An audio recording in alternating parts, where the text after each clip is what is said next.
fans, I'm not even going to attempt to lie to you. I'm not going to tell you a white lie. I'm not going to tell you a partial lie. The truth is, this is likely the worst season y'all will have in the last 5 years. Shut up the Bills! It's not house game! It's not house game! Yeah, we the Buffalo Bills. Yeah, we the Buffalo Bills.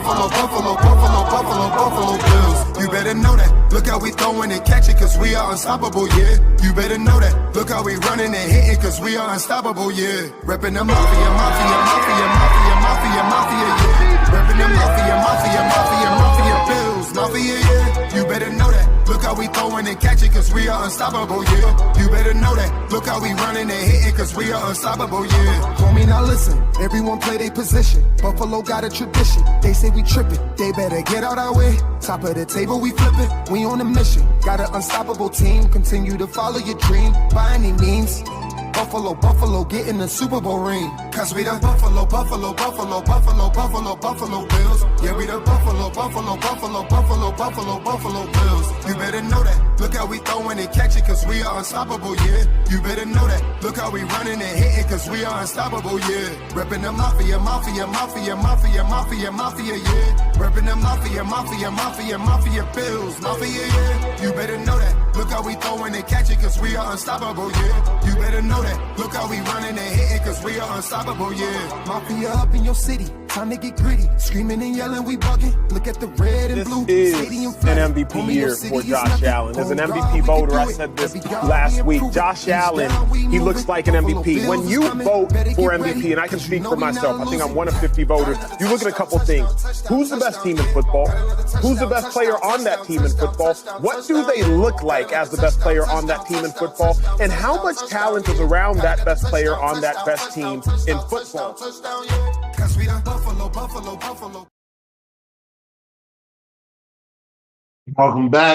Welcome back to Coast to Coast. This is Whittle 2K. Once again, one half of the Coast to Coast podcast. My co-host today is out. Beyond 716. He is out today, so you got me to deal with, guys. Today we have a special guest. One of my favorite people to talk to on this podcast thing, man. Andy Irwin, one half of the Put Me in Coach podcast. We had him and his co-host Ian on. I think it was like the off season, and it was a great conversation. Like, we really probably could have went on for like 2 or 3 hours. But we share some similarities. They are Detroit Lions fans. This is a Buffalo Bills podcast. We don't have any rings, guys. No rings, right? So, but we are two of the best teams in the NFL right now, and yeah, like this, we play Sunday. It's the 4:25 game. It's a huge game. So without further ado, I'm going to bring Andy up. Andy, what's happening? What's up, man? What's up? It's just you and me today. I love it. That worked out kind of nicely. Man. What happened to our boys? You know what I mean? Well, I think that we're playing injured, man. Just like the Bills and the Lions and missing guys. I know it well. Yeah, I know it incredibly well at this point. It gives me a heart attack every week, right? You're thinking, man, how are we going to overcome not having a defensive line? And we keep doing it. But congrats to you, because you, as you just said so beautifully, you and I and Ian and Beyond 716 had a good conversation in the off season, and I think we called this, right. We were like, yes, we're going to talk a week before, or the week before leading up to our game, and I think we're going to be talking about the two best teams in football. And you can make an argument, but they're two of the top four for sure. Absolutely. I don't care what the Chiefs record says. You guys beat them, point blank, period. You know what I mean? There you go. Yeah. So, and the Eagles are good. Vikings are good. There's a couple other teams that are in that mix. But man, I like this to be a Super Bowl preview. I think that would be fun for everybody. It'd be fun for the country, right? It's as you just said, we don't have rings, so somebody's walking away with a changed dynasty forever, you know? So that's how I look at it. This is the Super Bowl that everybody wants. I'm sorry 100%. to all you Chiefers out there. Nobody wants to see you guys in the Super Bowl again. I'm No, sorry. we're tired of that. Nobody wants the 3-peat. No, I mean, and Right. they're just, I mean, I know you've watched them and I've watched them, and I'm never going to count out Mahomes and Reed when it comes playoff time, but they look so beatable right now. Like their defense is not what it has been the last few years, and their offense just they barely keep squeaking by. And you know, credit to them. Good teams overcome those moments. But I feel like I think you guys would rout them in the playoffs if it came down to it. And frankly, I think if we had to meet them in the Super Bowl, I like us by like 2 touchdowns at that point. And I know that's cocky, but I just our offense is just so dynamic on so many different levels. It's like, how do you stop this? And yeah, I don't know. So we'll see. We'll see. I'm now, I'm sure as you are, getting to the like almost the nervous part of like, all right, like it's kind of time to go here in a second, you know? Yep. I'm watching the injury report, checking to see who's banged up, who's playing, and it's that time of the year. I love it, but these are the big games that we wanted to see, and now it's 100%. I No, I don't mean, know, it's man. as I mean, we've both been there, right? This is the time of year where normally we're looking at mock drafts. Like we've looked at mock drafts in the past. We're thinking, all right, if we lose 2 of the next 3, we're in a really good position for a top 5 pick, or God forbid, we have the number 1 pick or the number 2 pick. Right. So to be in a position where you're really, you're on a very, very short list of Super Bowl contenders. That is a really fun position to be in, because even last year, I mean, I think we knew what we had in Detroit, but I mean, I didn't feel like they were a Super Bowl team at all. I thought their defense was way too shaky. And, right, we go to San Francisco, we have a 3 score lead, and we blow it. We blow it on the biggest stage. And there's a multitude of factors on why that game fell apart. But I think the thing that gets overlooked, everybody wants to say, oh, Dan Campbell going for it on 4th, or the Josh Reynolds drops, or the Jahmyr Gibbs fumble. It's like, but the Niners were a better team who got hot, and we're just like, nah, screw this. This defense is not very good. And they imposed their will on us. They made us, beat us, really, really, truly beat us, and credit to them. But I feel like this year is where, and Detroit people said it for all last year. It's next year's team. It's next year's team that we're a year early, so it's cool to see them living up to what we had kind of all expected here. Yeah, I feel like, well, first off, credit to us because we were right in the offseason when 100%. everybody doubted whether or not Buffalo was going to be what it was going to be, and if Detroit was going to be able to hang on to the NFC North, with Green Bay being what they are, and Caleb Williams going to the Chicago Bears. Everybody was saying everybody said a lot and they were wrong. In the intro video, you see the tale of two Achos, because in the first one he's talking about, you guys don't have Buffalo, you got no hope. This is going to be a rough season.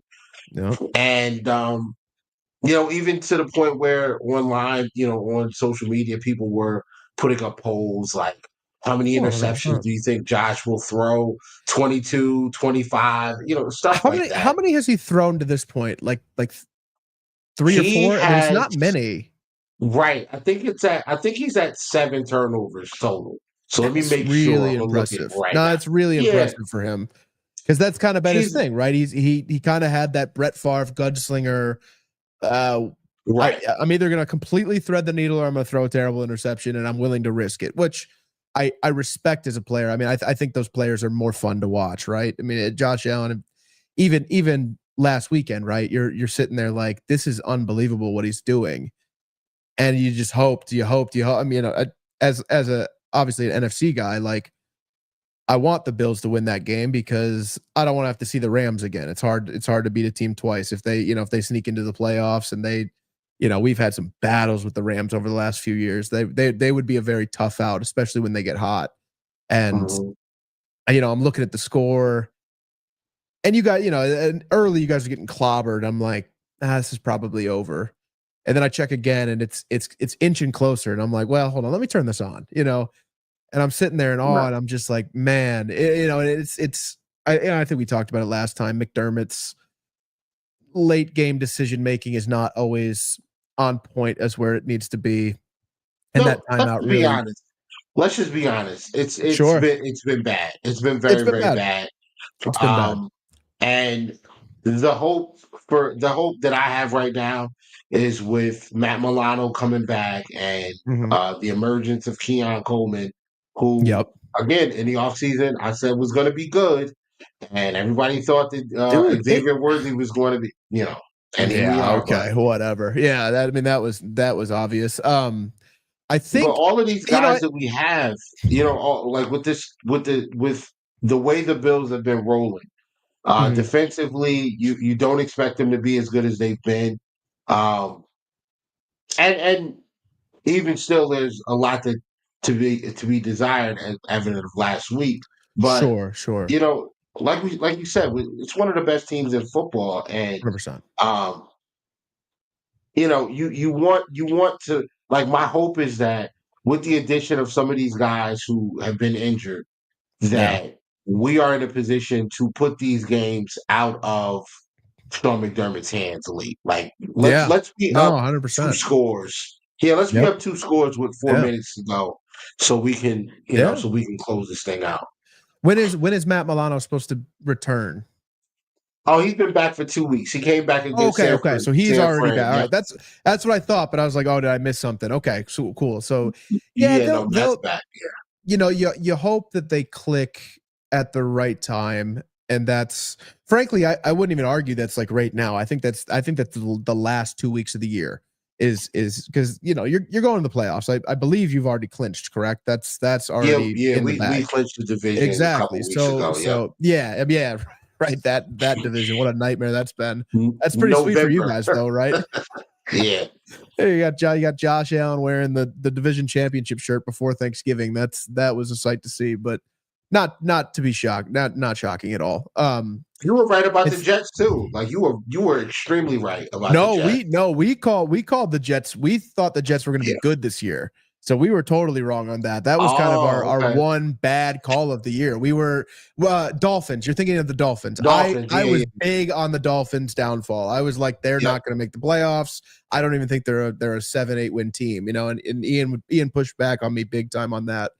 But I just as we saw, right? It's like Tua's one hit away, and that hit comes in week 2. He's now out till week 6. You're not winning those games, and then he comes back. Right. You got to get a couple weeks in, back in the system and back, make sure you're healthy, yada, yada, yada. And here we are. Right. But yeah, the Jets that's been a dumpster fire. That is almost comically bad. Right. But it's the Jets. This is what they do. And the Patriots, though, they need a couple of years before they're going to be worth a damn. So it's a great time to capitalize if you're. It feels very much like how the Patriots were for many years with Brady, right?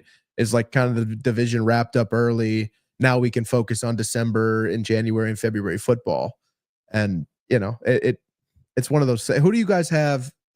Who are the 3 games after this weekend? Patriots, Jets, Patriots. Win. That's 3 wins. Yeah. So you know what I mean? You're either gonna sweep the rest of the year, or you're gonna lose to us on Sunday and then win 3 games after that. Yeah. So there you go. That's a good position to be in. It's kind of wild though. If you look at the Bills' record over the last 5 years, 13 wins, 11 wins, 13 wins. Last year was 11 wins. This year, You guys are really good. It's getting over the hump of Kansas City in the playoffs. That's what it is. Yeah. And that's going to happen at some. The thing that I keep saying, and granted Kansas City's probably going to get the 1 seed, so it it might not apply, but it might apply, is I think that the Chargers and or the Steelers are going to take somebody out. And I think it could very well be the Chiefs if they have to see one of those two teams, especially the Chargers, right? You've seen how close that game was the other day. You have a division rivalry game. That's tough to do in the playoffs. And then, I mean, I know going to Arrowhead sucks and it's a tough environment, but I don't know. At some point, you just feel like they're going to get got. And I just We've don't been there believe so that much, man. We've been to have. Arrowhead so much over the last 5 years. It's like a 100%. division game at this point. No, yeah, 100% it is, because frankly, it's the two best quarterbacks in the NFL going head to head, right? And those games are almost frustrating as just somebody who doesn't really have stake in any team. They're frustrating because you go, I know what I'm seeing with my eyes, and I know what like the narrative is, right? The narrative is that Patrick Mahomes is the best quarterback in the league, but I'm pretty sure the other guy is. You know what I mean? I think if you gave Josh Allen, Andy Reid, this system, Steve Spagnuolo, that defense, these weapons, I think he wins 3-4 Super Bowls in a row. That's just how it is. I mean, he's a cyborg, right? He's one of those players that you're like, it doesn't make sense. How are you this big? How are you this fast? How are you this durable? How do you have that arm? How did you drop to the 7th pick, right? Like the Browns probably should have picked him first, but I understand he was a project, but he does things on the football field that even now in year 7, it's just like, I did not I didn't know that he could do that. No, it's insane. I mean, it does feel like the MVP is finally like his to lose. I mean, I guess there's a world where I think he can either win it or lose it this weekend, because I think he's going to develop, or he's going to deliver in the final 3 games, as we were just saying. But like, I think even if you guys lose this weekend, but he has a good game, it's not going to hurt him, right? We saw this last week. He had 6 touchdowns and his odds got better and you guys lost, right? So it's like, if you go into Detroit and win, obviously, right? That's probably it, right? That's okay. Josh Allen's going to win the MVP. And I think even if you lose, as long as he performs well, it's going to be really hard for them to justify putting Lamar over him, especially with media narrative and everything going on. I mean, Lamar's had a great season, don't get me wrong, but I think there is some Lamar MVP fatigue as well. I think Josh has earned it this year. You guys have been really good. It is what it is. It's time to change hands a little bit and give a nod to somebody else who might not have the same exact system or weapons that Lamar has. So we'll see. Yeah, that's the other thing. Like Lamar has arguably the offensive player of the year in the backfield with him. He's got a litany of first round. He's got a litany of first round picks at wide receiver. Yep. He's tight got end, all pro tight end. Yeah. A bunch of all pros on defense. Roquan Smith, Madubuike, and Hamilton. Yep. You got all of these guys, and for them for the Chiefs to go into M&T Bank last year and only score 17 points and win was such a slap in the face. Like, of course, it's horrible, man. And it's did you see the stat? There's a stat that if I think the Ravens are 0-5 or 0-4 or something like that when Lamar throws the ball over 30 times or something like that. I believe it. I mean, that's kind of been what Spagnuolo's just made him do the last couple of years. Like when they've had to meet in the playoffs, he's just QB spy. Here you go, throw the ball. I'm going to make you beat us. And Lamar seems to just kind of collapse every time. And it's one of those things where you look at Lamar, similar to Josh, right? You look at Lamar, you go, God, you have every ability in the world, and you want to see him get over the hump, but not at the expense of your own team getting over the hump. You know what I mean? You're like, I want to see you win a ring, truly. I don't want it to be on the expense of me, right? Catch me on a down year when my team sucks and we're not even in it, so I can go root for you. But yeah, I think the thought of a Chiefs three-peat makes our entire country sick outside of Kansas City, Missouri. It's kind of like, nah, We don't want this. Nobody wants Nobody nobody wants. It's no fun. nobody It's outside of no Chiefs fun. fans want that. No, Nobody. it's no Yeah. fun. It's no fun. You know, And I'm there's ready for the Niners to not be there anymore either. oh man, you better say it. It is, and it looks like they're not going to be. Like I don't see them getting hot and winning 4 straight and maybe sneaking in. I think they're cooked this year. I think it's one of those similar to 2020. I think it was for them where they were just super injured all the time.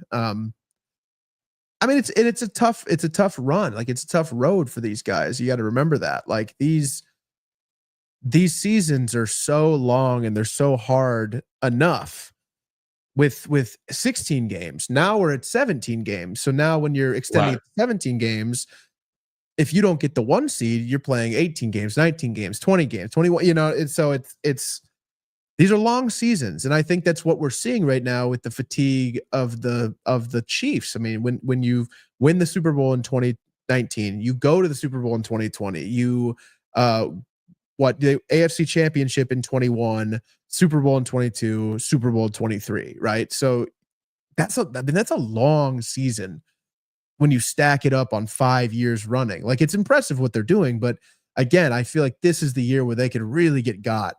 And you know, time will only tell, right? I'll probably be laughing about this in a few months when they're holding up their 3rd Super Bowl. You know, it's ridiculous. I mean, it's black magic, right? This is what we keep everybody. Yeah. I know, I'm with you, man. I'm with you fully. But how are you feeling about this weekend? What are your thoughts? Honestly, I'm nervous. I'm nervous because of what happened against the Rams. Now, fair enough. I understand that Matthew Stafford makes throws that not many other quarterbacks can make. No, 100%. Yeah, he's the one of one, really. Right. I'm not going to blame the cross country travel, but it is a thing.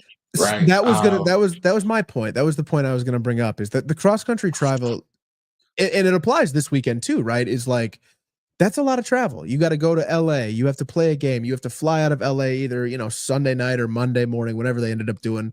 You're going all the way back to Buffalo. You're changing time zones, and then you got to have a short week of practice, and then turn around and get on a plane and go to Detroit. And that's tough, man. That is tough to do. Yeah. So I felt like the Bills. I felt like the Bills really didn't play terribly. I mean, obviously defensively, a lot was left to be desired. Yeah. But I thought the coverage was okay. I thought, you know, there were just some great throws. I thought the lack of a pass rush from the interior really hurt us that game. 100% it did. So, you know, and I've been a big proponent of improving at the defensive tackle spot for a few years now. Yeah. I like Ed Oliver, but I don't like him as a, you know, standalone force in the middle. I think he needs a complement. Like he needs his Lenny, basically, you know. 100%. 100%. He needs that big guy next to him that's gonna force a team to commit an extra guy. That way he can get a one-on-one on the inside. If he doesn't get, and if you still want to double team him, that other guy is gonna push that pocket and force the quarterback. 100%. I mean, that's what escape around the ends. That's what makes our interior so good, right? Is you have DJ Reader next to Lee McNeil. Pick your poison, right? You can't double team both of them. So who are you going to double team? Because the other one's going to get a one-on-one, and at that rate, good luck. You know, it's just what it's been all year. You know, and then you hate what happened, but you know the idea is to have Aiden Hutchinson coming off the end, and then you have Zadarius Smith coming off the other end, and you know it's a nightmare for a lot of teams, a lot of O-lines. That's a real nightmare, but. You know, luckily for all opponents, Aiden's leg broke in half in week 5, so they get a bit of a break there. No pun intended. Yeah, we had that last. I look at, you know, some of the things that have happened to the Lions with the injuries and when they're happening, and it reminds me so much of what the Bills have gone through over the last few years. We lose guys right around week 8, 9, 10, 11, 12. Like we're losing we're losing main characters in our story Yeah. for the rest of the year, and that Yeah, is it's crazy. extremely difficult. So the fact It that you is. still have one loss is I mean, Yeah, that like it's that remarkable, alone, but I think it shows what kind of culture Dan Campbell has built, right? That is yes, really like it. He has built such a solid foundation in this locker room. This team truly believes in itself. It doesn't I mean mhm, I mean, dude, they pulled guys off the literal street. Like Jamal Adams was not signed with a team. You know, Quan Alexander was not signed with a team. And they brought those guys in on like Tuesday and then had a game on Thursday against the Packers, a division team, a division rival, and a team that's good. Like the Packers aren't garbage, yeah, right? right, So to have that and to go out there and even get pressures, right? Like Pat O'Connor is getting pressures, and you have Jamal Adams getting pressures, and Quan Alexander's flying around out there, and you're like, what is this? Like, how does this even make right. sense? You know, and luckily we're getting some troops back this week. We should, I mean, Reader should be good to go. Aleem's supposed to be good to go. Decker's supposed to be good to go. So the team should be, you know, fingers crossed, fairly healthy for this battle. But it's going to be a battle. I mean, this is what it is. Like you can't take lightly, and I can't believe I'm even saying this, but it's almost like a must-win situation for us as well, right? Like we want that 1 seed, and we got Right. Philly and Minnesota are on our ass, and Yeah. we haven't lost since week 2, right? We have won 11 in a row, and for whatever reason, you know, the way the cookie crumbled this year, we haven't locked up the 1 seed or the division yet, and you know, I pray Which to is God that crazy. we get. It's crazy, right? It's crazy, but it is what it is. You know, I think it's armor, or it's iron sharpening iron. You know, we've played a lot of good teams this year, Yep. and it's Yeah. making us better, right? I would feel a little. I think last year, even looking at their schedule, I felt like, man, we caught kind of the easy side of a schedule. You know, we weren't playing the toughest opponents, and this year, I mean, 3 of the 4 teams in the North are playoff teams, right? And then you Right. Seahawks are winning their division, and the Cardinals had a moment where they were winning their division, and the Rams are a tough team, and you know the Texans are winning their division, and you know you got the Jag. You know you're gonna have your shitty games where you got the Jags are terrible and the Titans are terrible, but you know you see what we did to them, right? Like we hang 50 on their head, and we're just like, hey, sorry, I guess we're gonna bench our guys for the 4th, but no, I think this will be a fun one. I mean, this is one that I think everybody who has anything invested in either of these 2 teams kind of circled at the beginning of the year and said, all right, this is a really telling game, right? And I still believe that's to be true. Like it doesn't really matter who wins as long as this is like a competitive game. It's going to tell us a lot about our own teams and what, you know, how we can hang moving forward, right? It's like, okay, these are 2 of the 4 best teams. If somebody goes in there and gets absolutely popped, you know, if we go in there and fall on our face, and you know Josh has another unbelievable performance, yeah, we might be looking a little funky in the light, and vice versa, right? So I think Right. it'll be a really good game. Two high powered offenses. 1 I and told you 2. you didn't need Stephon Diggs, by the way. Yeah, You yeah, knew it though. bro, you were right. He did. I liked the Diggs, and I thought Of that course. Of course. You always like, you know, how could you not? I thought the combination of Diggs and Keon Coleman was going to Yeah. be so good because Yeah. I think that you the one thing that bothered me about Gabe Davis going downfield was I didn't think he always ran the cleanest routes, and his hands No. were super inconsistent. Yeah, I mean, you Well, saw the that this year, difference right? He is didn't do anything. right, and he's out. He's out now Yeah, with fully. Yeah, right. injury. Yeah. So, Yep. but you know, when we went out and grabbed Keon Coleman, I love that pick because you Yeah. know, to me it was just like, look, this is a guy who physically Mhm. matches what we're losing with Gabe Davis, but there's another 100%. level of athleticism there. There's another level He's a of he, competitiveness. Like he's he's a very freak competitive and athlete. strong. Yes, competitive and Yeah. strong at the catch point, and Yeah. he competes for bad balls. And Oh, 100%. Gabe Davis would let some of these bad throws from Josh get intercepted. Like the 100%. effort was not always there. So Yeah, well, I I, think I'm I'm I'm happy about this. yeah, I The mean, cup. yeah, right. Like you said, right. The idea of Diggs with Coleman is great, right? I mean, that's not at all debatable. It's not up for any sort of speculation. It would have been really fun. But that being said, I think take like it's like we said at the beginning of the year. I think you're gaining by removing with Stephon Diggs. He is a bit of a diva. He is a bit of a locker room cancer, and you could tell that him and Josh were just like they were not vibing anymore, and Yeah. and that's okay. Now they don't have to, right? They don't. Nobody's telling them they got to be best friends, but when you're in a competitive sport like this and you're trying to win Super Bowls and you're trying to go the distance and get over a hump like the Chiefs, like we've talked about it, like you got to be in sync. You have to be able to rely on each other. And I think letting Josh really open up the playbook and not have to worry, have that kind of anxiety, because he might say it doesn't exist, but I think it does. I think there is this feeling of like tension, knowing, man, this guy probably wants me to throw him some balls right now, and I'm feeling Shakir's having a great game, or Kincaid's having a great game, or Cook is really cooking, right? So it's like I don't know, I don't want to worry about having to get you your targets right now. So the removal of that, and then letting that playbook open up, and relying on Coleman and Shakir and Cook and these tight ends, I think it makes you guys a more complete team, right? And that we have that kind of anti-diva thing here in Detroit, right? You don't know who's gonna smoke you this week. Like, you don't know who's gonna. Sam Laporta has been nothing all year and then pops off for 2 touchdowns, right?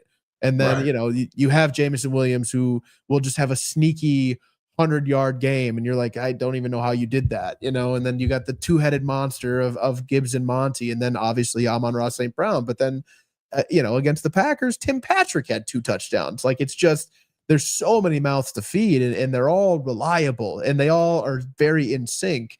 And it shows you that, like, you don't need to have like yeah, sure, we all want Justin Jefferson on our team, or we all want Ja'Marr Chase on our team, but like, if you can't have them, the replacement has to be guys who are, for lack of a better term, like gritty guys who have, they Yeah. want to go out there and play football, not be divas, not be these, that's what I love about Amon-Ra, right? It's like, people will look at the stats and go, oh, Ja'Marr Chase and Justin Jefferson and AJ Brown, they're way better. And it's like, yeah, but Amon-Ra's going to go out there and block for you. Are those guys Right. really doing that? Are those guys really going and opening up the run game with their blocking? Like, no, not really. They're divas. Like, that's just kind of how they move, right? So, yeah, I think it's been super fun to watch Josh kind of playing. I feel like he's playing looser this year, and I think Yes. there's a reason for that, right? I'm not saying it's all Diggs, but I do think some of it has to do with the removal of Diggs, and kind of feeling like the franchise backed him too. I think privately he probably reached out to them and was like, all right, let's get rid of this. Let's move on. And obviously they draft Keon Coleman, and this is the time of year. Like, I think we put a lot of pressure as fans on these rookies to deliver like immediately, right? But when you see, I mean, like Amon-Ra was a great example of this. Like, he was kind of a nobody all of 2021, and then those last like 4 to 5 games, he really started finding his groove and developing a connection with Jared Goff, and really like figuring out who he was as a player. And I think you're seeing that with Keon Coleman right now, right? Is like, he's always been, he's had a little bit more of a light shining on him, if you will, because obviously he was a first round pick, but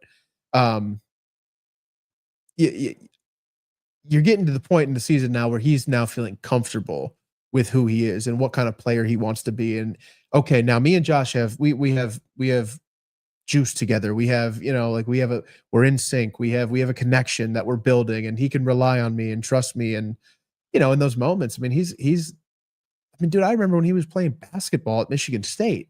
Like, that's how good of an athlete he is. He was on mean, this isn't a community college. I mean, you're talking about Tom Izzo's Michigan State Spartans. They're like one of the best basketball teams in college basketball history, right? Like just Every the single program year, as right? it Yep. every Yes. single year they're competitive, and so to You go don't on and you don't play get on you don't that go to team. Michigan State. Thank You you. don't go to Michigan Yes. State to play basketball if you're not good. That's So, exactly. right. That's exactly how it is. So yeah, no, I think it'll be fun and you know, much like you guys, or much like us, I'm sure you guys are a little worried about losing the coordinator there, huh? Yeah, at the beginning of the year, I thought we were pretty safe because the offense was it was effective, but it wasn't pretty, right? Yeah. Yeah. Now, I mean, I don't know how much of Pretty. the game you watched Yeah. I watched a Sunday, good but amount of it. Yeah.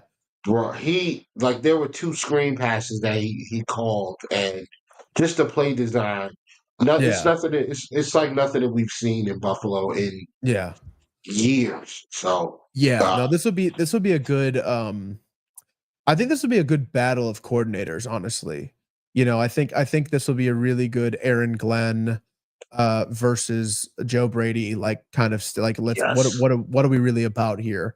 Because I think those are two guys who could very well be head coaches next year, um, depending on what if they want to take jobs, obviously. But then you Oh, get Brady you get the shades. yeah. I mean that would be I hope both of my guys stay, but I don't think that's going to happen. And then you have the Ben Johnson, Sean McDermott. That's going to be fun too to just see how he answers and how Aaron Glenn answers. So I mean these are two high powered offenses. How do you deal with that? Like how do you? This is nothing we've seen thus far in the year. We've seen some good offenses. We saw Minnesota is a really good offense. I mean, Yes. when you got to worry about Justin Jefferson, and then Jordan Addison is obviously having a really good year, and you got T.J. Hawkinson, and you got a good O line, and you got this Sam Darnold resurgence story. You got to worry about those guys, but Josh Allen is not Sam Darnold. You know what I mean? Sam Darnold's not Josh Allen. Yeah, It's a little it's a bit of a big, it's a difference little there. bit of a difference. Yeah, 100%. Right. So yeah, no, Um, I think it'll be cool. so how do you think how do you think that the Lions choose to attack the Bills on defense and on offense? Well, I would say on offense, it's going to be a lot of like I think what the Rams game showed was that like you're kind of your middle linebacker, your middle of the field defense really struggled, and I think that's where we thrive, right? Like we're not a team that's going to like kill you over top every time. Like we're going to hit 10 yards at a time, right? 10 yards at a time, 10 yards at a time. That's what we do. I think they'll lean on the run game heavy. Just because why not, right? You got two probably top 10 running backs. You might as well just let them cook. And I think it's hard. I think the line they're James Cook probably won't do anything because that's just what the Lions do. They shut down running backs. So it's gonna be hard for the Bills to get the running game going, which will put more pressure on Josh. But that's where it gets tough, right? Because this is where Josh is his best, right? He's like, all right, I have to do it myself. I have to go be Superman. So it'll be. I think if you eliminate the run game, it frazzles the offense. I mean, as it does any offense, right? You take away the run game, it's going to frazzle the offense a little bit because then your defense knows, okay, they're probably throwing it, right? We can set back and we can sit back a little bit. We'll change up the coverages here, but we love to play man. We love to play man. So it's going to be a true like shootout, right? It's man coverage. I mean, who's going to go guard Keon Coleman? I'm not sure. Is it going to be Carlton Davis or Terrion Arnold? Like either way, he's probably got like 7-8 inches on whoever he's guarding, right? Or whoever is guarding him. And Shakur in the middle he's gonna be a problem too. Like these tight ends, they've had down-ish years, but they're still threats. Knox and Kincaid are very good. Right. So yeah, I mean, I think you're going to see a lot of passing having to happen from the Bills, just because again we we really do. We do such an elite job at eliminating the run. You know, that's why I laugh at these Eagle fans who are very cocky and saying, "Oh, the Lions match up terribly against us." And I'm like, I don't know if you guys like watch ball. Like we eliminate running backs. You know what I mean? Like Josh, I mean, we didn't have any of our starting defensive linemen last week. You know, at a certain point, Aleem played for like I think a half quarter and then went out with a concussion. So Yep. Yeah. I'm sitting there thinking, oh man, Josh Jacobs is going to eat us alive. And he ended up with like 60 yards, which is insane, right? I mean, that you're talking about like literal third to fourth string defensive linemen, but this team just won't die. They just won't die. So I think James Cook is like one of the emerging running backs in the league. I think he's tremendous, and I think he's really fun to watch. And I'm glad that he's having the year that he's having, because I was one of those at the beginning of the year where people were like, "Oh, I don't know about James Cook." I'm like, "No, I know what I saw towards the end of last year when Joe Brady took over this offense." So I mean, I hope that he doesn't do anything this weekend, obviously, but if he did, it would still be fun. But yeah, I think that'll probably be the plan of attack. I would say run heavy on the offense, a lot of like in the middle stuff, and eliminate the run and make Josh do everything. Okay. See, now that the Bills are still gonna try to run the football, and because like they Yeah. really are, and Fair enough. I think they're gonna decide that if we can't get any of the traps or counters Yeah.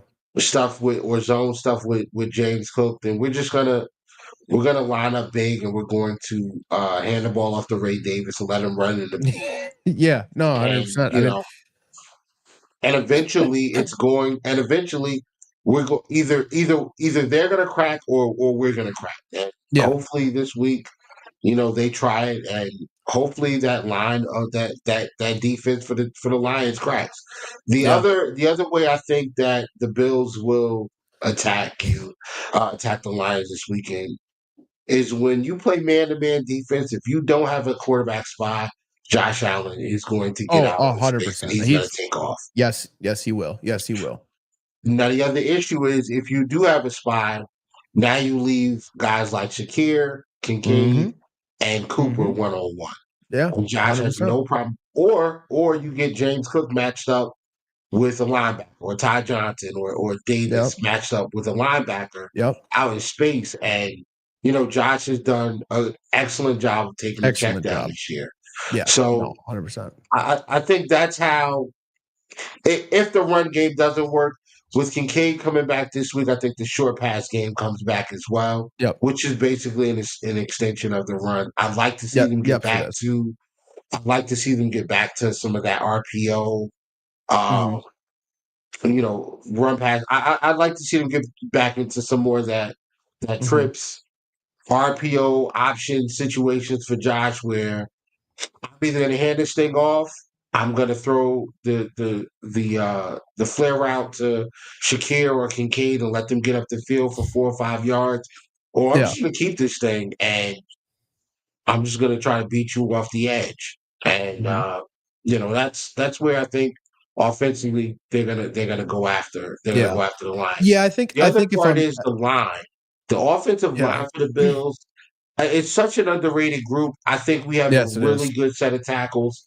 I think our interior guys have played well. We had questions about McGovern. We had questions about whether O'Cyrus Torrence was going to take a step, whether David Edwards was going to play well. And those guys have played well for us. They've played well last week. Yeah, Josh hasn't been sacked in like 3 weeks. So, I mean, I'm looking forward to this offense. But more importantly, I'm looking forward to this defense. The Bills, this defense has to come out. And I'm not saying that I'm not saying that this is a must win. Again, locked up the division already. We're pretty much locked into we're pretty much locked into the 2 seed, because I don't think that the Steelers are gonna win out. So no.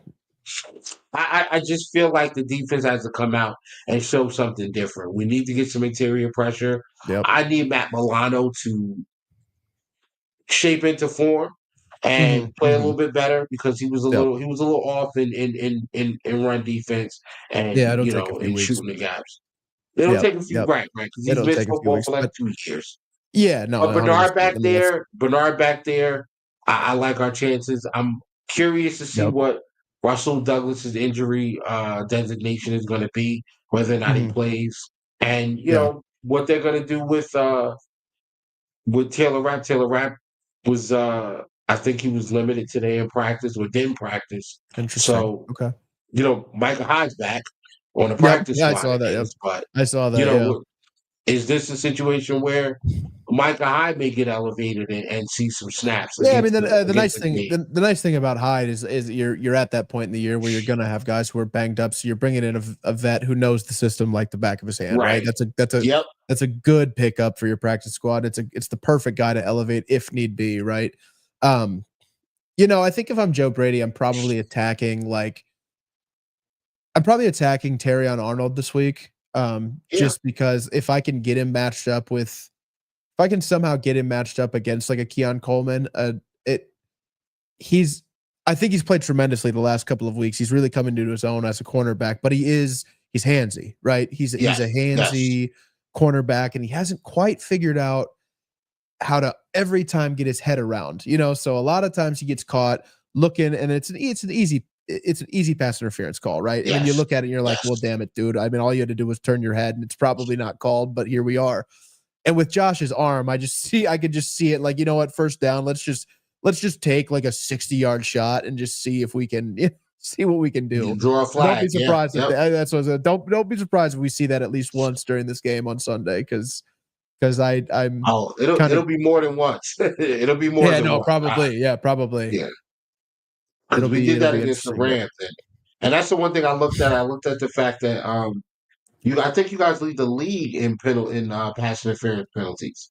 So we do, yeah, we do, and we're a sticky group, right? It's like we play like a ton of man, so it's to be expected on one hand, but I think a lot of those penalties came early in the year with Terrion, like not really being able to get his head turned around, and like I said, he is 1000% played better and has not been getting calls the last couple of weeks. He got a bogus one last week against the Packers that it just wasn't, it was a bad throw. His head was turned around. He didn't really have hands on him. And it was one of those where you're like, come on. But, that's how you learn, right? This is rookies. It's the same thing I'm saying about Keon Coleman is it applies to Terrion Arnold. It applies to all rookies, right? Like this is that time of year where they start really finding their groove and you kind of see who they're going to be. So he's definitely not somebody that I'm worried about per se, but he's good for one, right? He's good for one. That's just kind of written into the game script for me. It's like, okay, Terrion's gonna get a pass interference at some point. yeah, and another thing I noticed from the Lions game against the Packers, you guys sent pressure early and often. Yes, we do. I mean, yes, we do. It was like I started to feel bad for Jordan Love because it was relentless, man. It was like every single down, like can you set a screen up for this guy or something to help him out because he was getting pelted every single drop back. So that's what I'm looking at. What are we going to do? Is that going to be is that the plan of action against Josh? Yeah. Josh has been very good against the blitz. And again, with a guy like Shakir, with a guy like Cooper and Kincaid, like those guys, they do a very good job of uncovering very, very quickly. Josh does a very good job of 100%. identifying his one-on-one. So, if that blitz comes, I expect them to handle it. Our boys hit hard though. You know what I mean? Like that. I think that's it's so much of the culture, right? Like you got all these guys online on our favorite app X, bitching and moaning about the Lions being dirty, and it's like, man, this is tackle football. Like I don't want to see you crying about Caleb Williams trying to go fake outside and then run up the yards 20 more. It's like no, we're gonna hit you.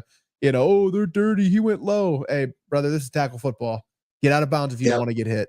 That's the reality. So, I would imagine that those first couple hits on Josh will be, Jack Campbell, Brian Branch, like they'll try to set a tone and be like, nah, I don't want you running the rest of the game. Like I'm trying to rattle your head a bit, But again, Josh is he's football Shohei Ohtani, right? He's a cyborg. He's a freak of nature. You're like, okay, that's the thing about him.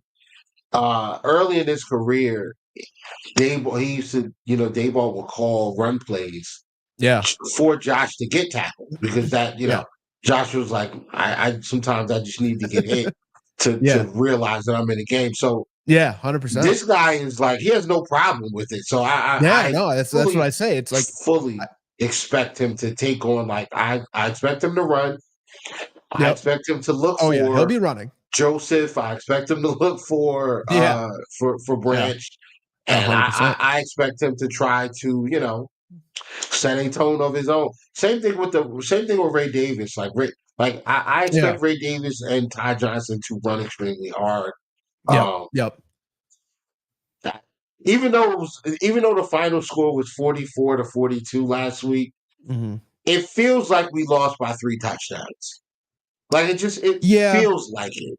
Yeah, I get that. I do. I get that. It was one of those games where, like, when McDermott called that timeout, you were like, well, okay, now it's over. Like, I don't, why did, even Tom Brady was up in the booth. Like, why did he do that? Why did he do that? And it was a bummer. Like you're Josh Allen, you're on the 1 yard line, you're going for a QB sneak. I mean, how many times does he get that? I mean, it's like he gets that, like, on the first attempt, probably like 7 out of 10 times, 8 out of 10 times, it's just like one of those ones where he just kind of got stuffed and it's like, oh man. But if you just run like a quick hurry up, all right, boom, boom. All right, now I'm in. Cool. We retained our timeout. Let's go. But it fell how it fell. It sucks for you. And I think that I don't know. It's hard to say, man. It's hard. It was definitely a winnable game. I mean, it was definitely a winnable game. That was a shame. And it's a bummer that you guys have to, I think I would feel less confident. Not that I feel incredibly confident right now, honestly, but I do feel like we have a home field advantage right now. We have, it's tough to come into Detroit and win a game with our fan base. I mean, I think these tickets are like $1,000 a piece right now. Because they're like, I mean, this is like sold out. Like people are like, you can have my tickets for my mortgage. It's like, that's the only way I'm not going is if you pay my mortgage, and it's like, okay, there's people out there who are willing to do it. Yeah. One of my buddies looked on the, on one of the websites that he's sponsor TickPick, and the tickets were like, insane. To sit, like you want to sit at the 40 and you want to sit in the lower level. It's insane. $100, man. No, it's crazy. $900 a ticket. It's crazy. No, it's insane. Like we can't even enjoy it. Yeah, I mean, let's see, 2 ticket. Yeah, your cheapest ticket right now is $517 that I'm seeing on SeatGeek right now. You know what I mean? I mean, you're talking nosebleeds. For 1,074. Right. I mean, just to be in a building. It's just like to be in the building. Concert. Jesus. Yeah, 100%. Right. I mean, it is insane, and it's cool, right? I mean, you're happy that your team is finally at a place where this can happen. But man, you do wish. Yeah, I do miss those days of the. I actually, ironically enough, like my very first Lions game in Ford Field was against the Bills. And you guys ended up winning on a field goal. I mean, this was probably 2012, 2013, somewhere in that range. And it was the first time I'd ever been down to Ford Field, and me and my buddy went. And I think his dad got us tickets, and I think they were like $50 a piece, right? Like they were nothing. We were in the end zone, and we were actually right in the end zone where you guys kicked the field goal to win. And you think about those days and you're like, man, that seat right now is like $2,000. Yeah. If I want to go, because now these two, like what a turnaround we've both made, right? Like they were it was two dumpster fire teams when I went. Now it's like the creme de la creme of the NFL, and it's fun to see, man. It really is. It's one of those teams that I look at the AFC and I go, okay, I want the Bills to win the AFC. I want the Lions to win the NFC, and I want to know that when I'm going into the Super Bowl, like one of our teams, one of our fan bases, to bring it full circle, one of our fan bases is going to walk away a champion forever. Who cares about nobody cares about the 0-16 Lions anymore because we have a Super Bowl. Nobody cares about the 4 Super Bowl losses in the Jim Kelly era because we won the Super Bowl. Again. No, of course you won't, because why would you? I don't care. Yeah. Ring me. I got a ring. I don't care. You know what I mean? It's so, I kudos to you guys for what you've done this year, and I think we're super looking forward to playing you guys this weekend, and it'll be fun to watch the playoffs roll around, and I'll be tuning in for sure. I mean, all the Bills games. It's just one of those where they're must watch football. I truly think you have the best quarterback in the NFL. I know again, I know what the media tells me, but I know what I watch. I know what I watch every time I see 17 running around on the field. I'm like, oh, yeah, like watching him play, man. Sometimes we get caught up, and it's just like, God, this guy's so good at football. Like, yeah, of course, it's unfair to be as big as he is, as strong 100%. As he is, to run the way he runs, and then still be able to throw the football with touch. Yeah. I mean, some of the throws he made on Sunday was like, it's unbelievable, just nuts. It's unbelievable. Nuts. And I was always a fan of Jared Goff. Like, I always thought Goff was like, if you give Goff time, he's surgical, right? And I loved when we traded for him. I've been a huge, even like the 3-13 year, right? I'm like, he's playing with like guys who are not in the NFL anymore, right? Like this was like the worst roster I'd ever seen. Everybody's like, oh, Jared Goff sucks. And I'm like, nah. He doesn't suck. And obviously you've seen like he goes into Green Bay week 7 or 16, I guess at that point, and keeps Aaron Rodgers out of the playoffs. And then he goes to the NFC Championship last year, and frankly, he had a great game. Like, I mean, there was a lot of other things that happened where and Jared didn't do anything that I felt like, oh man, you really screwed us with. No, he played great. And then this year he's been unbelievable, right? Like, I think he needs more MVP recognition than anybody else, because I feel like he's not getting it. It's like, well, I mean, this team is 12-1, and he's got all the numbers of everybody else, but he doesn't have the mobility factor, which is a thing, right? I mean, it's become a thing to this point. Like, for years we didn't care, right? Tom Brady not mobile, Peyton Manning not mobile. I mean, nobody cared. They were unbelievable. They were surgical, just like I'm saying, and not to say Jared Goff is those guys, but when you give him time, there's glimpses of like, oh, I've seen this before.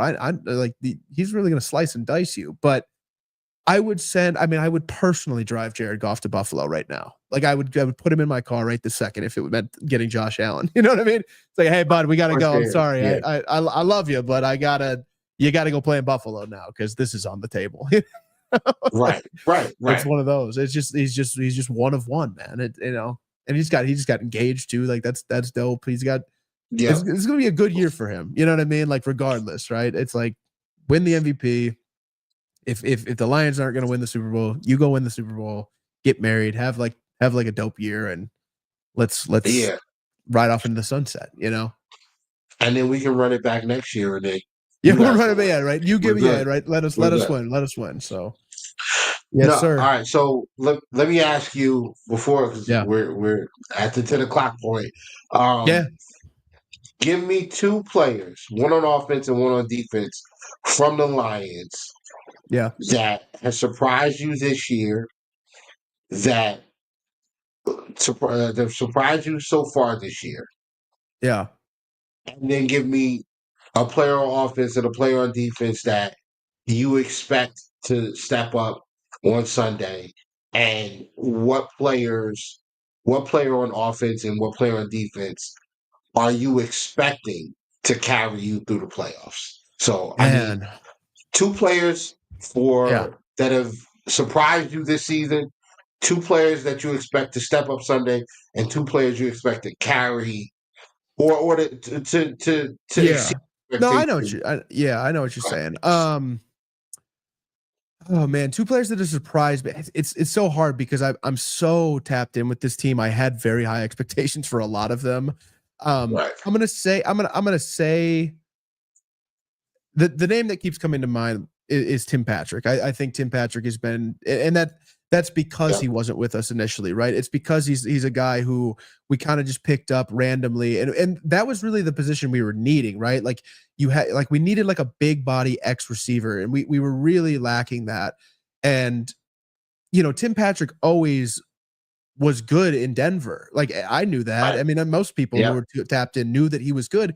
He was just made of glass. He was not healthy ever. And he's come in, and not only has he stayed healthy, but he's been so reliable. Like he's not going to be super flashy. He's not going to be, he's not going to give you some crazy diving catch or anything, but he's going to give you a 2nd and 15 17-yard catch. You know what I mean? Like it's the moments that like don't necessarily matter, but they matter a ton, right? It's the catch that's going to give you 9 yards on a deep second down, so that your third down is only a yard, right? You can just run it up the gut with Montgomery, and if you don't get it, all right, it's Dan Campbell. He's going for it again.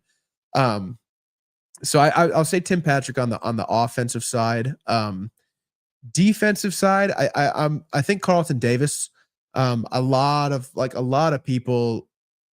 I liked the trade when it happened. But again, I always check in on these things, right? Like what are the Bucks fans saying, right? Like, are they upset about this trade, or are they happy about this trade, right? And so you go and you kind of check the temperature with them, and they're like, LOL, he's washed, he's like, we a bad trade for Detroit, and you're like, dang it, like that stinks, and you look at his like PFF, and it's like okay, and you're like, maybe he is on the back nine. This might not be the best pickup, but he's been tremendous this year. I mean, but again, it's like we talked about earlier. It's this culture, man. It doesn't matter. Like these guys are coming in like they're wired differently when they come to Detroit. There's an expectation and there's a standard that's met in that locker room, and if you're not like living up to it, you got to go, and they're not like shot. I mean, James Houston was a starting edge for us a few weeks ago, and they outright cut him, and Dan Campbell doesn't say, yeah, well, we're hoping to grab him on the practice squad. We just got to maneuver some guy. I wish him the best. It just didn't work out here. So that tells me, okay, you were either lazy, or you had some attitude issues or so, because they just don't play that. And this is why they draft so specifically. It's why, you're screaming at the TV as a Lions fan a couple of years ago going, take Jalen Carter. And it's like, no. He ain't right up here. We're going to trade back and take, Gibbs and Jack Campbell. And everybody's saying, oh, haha, you guys took a linebacker. It's like Jack Campbell's playing his ass off right now. Right. It's like, because that's how he's wired. He's in love with football. So I'm going to say those two are like anybody who didn't know that Jack Campbell was going to be a star. We talked about it the first time. I was like all pro by year 3. Like he's like that, and he's very much on that trajectory right now. He is playing out of his mind. But like again, we talked about it. Like that was obvious. If you watch the tape, like the dude was always going to be good. And I think specifically coming to this team is like bringing out like such a different level of him, right? I was like, even before we got on, I was listening to him talk, and he's just like, he's a football junkie, He even said in the interview, he's like, I don't know what week it is. He's like, I don't know what week it is. All I know is I got a game on Sunday. And I'm like, I love that. I love that mentality, Yeah. Because I know what week it is, right? I'm over 100%. He is 100%. Yeah. What were the other ones? What were the other questions? 2 players you expect to step up on Sunday, and then 2 players you expect to carry you guys through the playoffs. Sure. Yeah. So I'm going to say, I think Taylor Decker, if he does play, it sounds like he's going to play. He's been out the last couple of weeks. He got rolled up on, I think in the Colts game. So he missed Chicago, and then he missed Green Bay. Which 2 divisional games, like those are tough to miss, right? You gotta and shout out Dan Skipper, because he really held his own at left tackle. That is not an easy task. But I think Decker coming because even then, like he got rolled up on during the Colts game, but then he came back in, right? So you're thinking, okay, he's fine. And then kind of the reports were kind of weird. Like it was like, yeah, we took him out, but we want to keep him. We want to be precautionary. And then he doesn't play on Thursday. And you think, okay, well, I get that. It's a short week. He'll probably play against the Packers. I would also be more worried about the Packers than the Bears, so it makes more sense. And then he doesn't play against the Packers, and you're kind of like, okay, what's going on here? But like I listened to the injury report this morning, and Dan Campbell sounded like he was pretty confident that Decker was going to play. So I expect him to come in and have some fresh legs and really deliver and keeping Goff upright. And so that would be my offensive one. I think defensively, we were just talking about, I think Jack Campbell has to step up because you're going to, like we talked about earlier, you're either going to have to keep your eyes on Josh Allen or you're going to have to play like you're a cornerback because these guys, you're going to have to cover Shakir. You're going to have to cover Kincaid. You're going to have to cover You're going to have to cover one of these guys.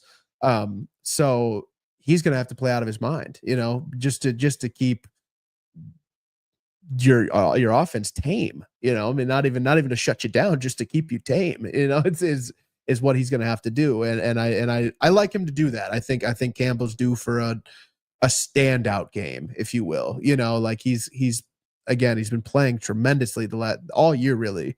But it feels like he's really like ramping up, especially once Anzalone went down with the broken arm, it was like, all right, dude, you're in charge now. And he has completely delivered as stepping up, just being that voice of the, they always say the linebacker's the quarterback of the defense, right? And he's totally stepped into that role and really, really taken over. And I think it's really dope to watch. But I'm going to say those two are the guys who I could see stepping up this weekend in particular to lead us to a victory. And then playoffs, I think you have to go to your vets in that regard, and I think that's, well, on the offense, I think you have to go to your staple and the staple and like, don't, not to mince words or be, anything beyond just completely straightforward. Our best player is Penei Sewell. He is the heart and soul of our entire team. I mean, he is the unbelievable player. So I think he's going to be somebody to really lean on in the offensive run to the Super Bowl. And then defensively, I think it'll be somewhat of a combination of Alex Anzalone and Jack Campbell. I think those guys, once Anzalone comes back, I think he, reading, if you get a chance tonight, go read his Players Tribune article after they lost that NFC Championship last year. Because you could feel the pain coming through the page, and I think he really, really, really wants another chance at that. So yeah, I'll go with Penei Sewell and Alex Anzalone. All right. I usually do like score predictions. I don't want to do that. That's so hard. Yeah, I don't want to do it now because, bro, I am a fan of I like the Lions a lot, man. Yeah, I'm right there with you. I like the Lions fan base. Like we've got a guy on X that he's a Lions fan. Shout out to my man Zig.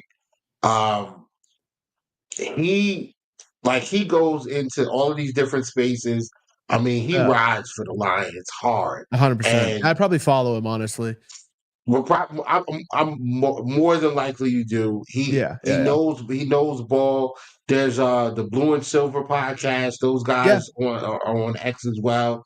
They talk football. There's no drama. It's just a really chill space. And if you try to shade Jared Goff or if you try to shade this defense, they are on you. Like, they're on you. No, we're Vipers, man. We don't play that shit anymore. We've you guys get it, right? We're at the big boys table now. Stop trying to little bro us. There's so many, particularly Packers fans. They love to little bro us, and it's like, dude, we just swept you guys, and honestly, we've won 6 out of the last 7. We have a mental edge over your coach. Like, Sorry. We go through this. We go through this with the Steelers. Love the Yeah, Steelers 100%. fans, Yeah. but like I get it. You guys have 6 championships, Yeah. but the last couple of times we played you, we dog walked you. We did. But I don't We care. really I did. don't care. Do you care about history? I don't care about history. I'm here right now. My team is the best team in football right now. What do I care about? I don't care. 0-16. Okay, when I was fucking 10. Like, you know what I mean? Like, I don't care what 0-16 was. Like, Exactly. stupid, man. But yeah, so yeah, we'll leave it at that. May the better team win this Sunday. I will definitely not be upset the way I would have, last week or next week, right? Like when it comes to those division games, it hits different. It stings different when your team loses in the division. But it's kind of one of those, I'll be annoyed just because they're so close, right? Because the Vikings are close and the Eagles are close. I would be annoyed, but ultimately what's nice is it's not a conference game. So like it's not a death sentence by any metric. So yeah, man, I think may the better team win is how I'll leave it for you. So you're not. I'm assuming you're not going to the game. I am not. No.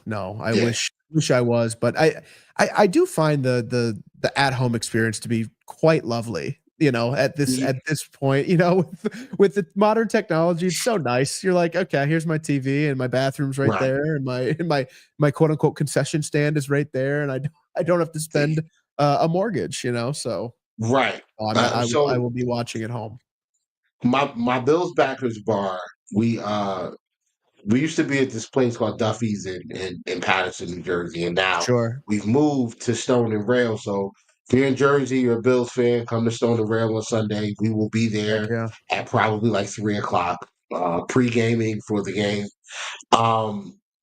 They have this restaurant. We get the entire place. I mean, they allow all the patrons to come in, but like we're in there flying flags, playing music, like it's decked out top to bottom. Yeah, we'll have to get Bills. Like Ian and I should travel out there. Like we try to do we went to Arizona this year for Lions Cardinals, right? But like we wanted to start a tradition of where we kind of just go and like check out these cities and go, just go check out a game, right? It doesn't have to be the Lions. So maybe we'll pick a Buffalo game next year and head up there and meet with you guys. I mean, that'd be awesome. That'd be great. His little brother's in his little brother just moved to Brooklyn yesterday. So maybe we can make like a weekend, where we fly to the city, get him, and then we road trip up north and come visit you guys. That would be fun. Because that would be a fun environment. Man. That'd be a fun environment to go hang out in. We can set up and do a show right from the from the restaurant. 100%. They are totally down for it. We'd have to. They're that'd be super fun. I'll talk with him about that. We'll get that in the works for sure because that would be super fun. We got the banquet room that's like off to the side off to the side of the restaurant. I mean, there's like a 150-inch huge like platform screen that they show the game on. See what they have like wooden doors that they open up. Oh, that's so cool. It's what I'll do is I'll hopefully you guys will play like one of like the Packers or the Vikings or the Bears next year, and we'll come for that game so that I can truly hate them. I can just be Bills Mafia and like really just hate watch them. We got the Bucks. Awesome. We got the Bucks next year. Oh, you have the Bucks next year. Okay. Well, we got the NFC South next year. NFC South. All right. Well, I could find somebody to hate watch there too. Yeah, there you go. Buccaneers. Why not? You know what I mean? There we go. We'll do it. But all right, man. Cool. I think we've gone well past our hour mark, but it's been a pleasure. Yes, we have. Would you like to plug your pod? Because I've already done this. Yeah. Heck yeah. Check out. I mean, we got to get back on it. We've been admittedly very busy in our own personal lives, but we did drop a bit of a series. If you guys want to check it out, we did the 5 most disappointing teams this year. And they're short little videos. It's nothing you have to commit to for very long. I think 13 to 15 minutes each. So yeah, go check that out. Like, comment, subscribe. We always get in the comments and we'll jaw back and forth with you. Whether you hate us, love us, does not matter. We have fun with it. And thank you so much for having me on. This was awesome. It worked out super nice for both of us.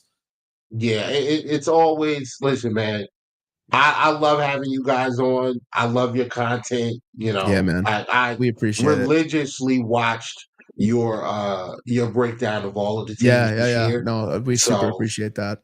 Well, yeah, let's recommend plan. everybody do Yeah, that. Like any off season, if you guys do it again, let us know. I will heck yeah. 100% push that. Well, I'll Check it I'll out. say this. Let's plan to do this one more time when our teams play again New in Orleans, yeah, February. let's get it there. 100%. Yeah, Let's why not? we'll get it in the week before that, and we'll do it again, and we'll get all four of us involved that time, and it'll be a good time. That'll be perfect. Now let me ask you. Yeah. Lions, Bills, Super Bowl. Where are you watching it? Where are you watching the game?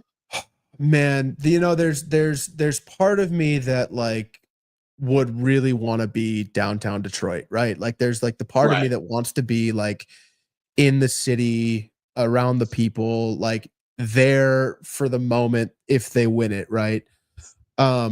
There's another part of me that almost wants to just like have my meltdown at home and just like be like the anxious mess that I'm going to be, right? You're like, okay, I need to like watch this in like in my basement, like right here, basically, like with the door locked, and I want nobody to bother me. But I think the realistic thing is like, you know, all of our buddies, we're all Lions fans, so I think we'd probably end up going to the city.